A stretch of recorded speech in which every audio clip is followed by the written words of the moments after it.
How to choose the best backtesting software.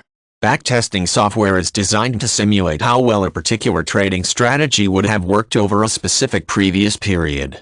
The idea is to give some insight into how well the same strategy would work in the future, though by definition this can only be a prediction. Keys to picking the correct backtesting software include avoiding post-predictive error, looking for customization options, and avoiding software produced by the same people selling a trading system. The most fundamental rule of choosing backtesting software is to use packages that allow you to solely use data that would have been available at the time. Not doing this creates a statistical problem known as post-predictive error, meaning that the analysis doesn't reflect how a trader would actually have made decisions in carrying out a strategy.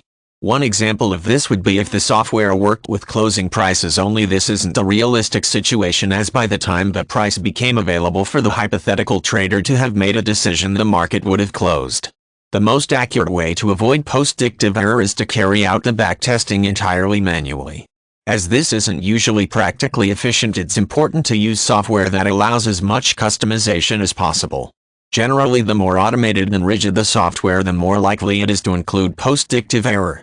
Another useful way to use backtesting software is to look for applications that make it easy to rerun the analysis with one variable changed.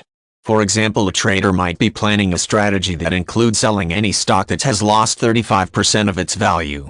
A good application will be able to quickly show what difference would have been made to the results if the trader had instead sold any stock that lost 50% of its value. As well as testing whether the fundamentals of a strategy appear sound, this customization makes it easier to test a strategy against the limitations of human nature. While a trader might believe that the 35% fall is objectively the best point at which to sell, he may realize that if he carried out the strategy for real, he would be tempted to let the stock fall further in the hope of a recovery, simply because it can be hard to admit defeat. Traders should be particularly wary of any backtesting software that is produced by a company that also sells advice on which trading system to use. Partly this is because such companies will be tempted to use a backtesting setup that is particularly designed to show their system is working well. But even when companies don't act so cynically, it may be the case that the limitations of the backtesting software they have used have influenced their choice of recommended trading strategy.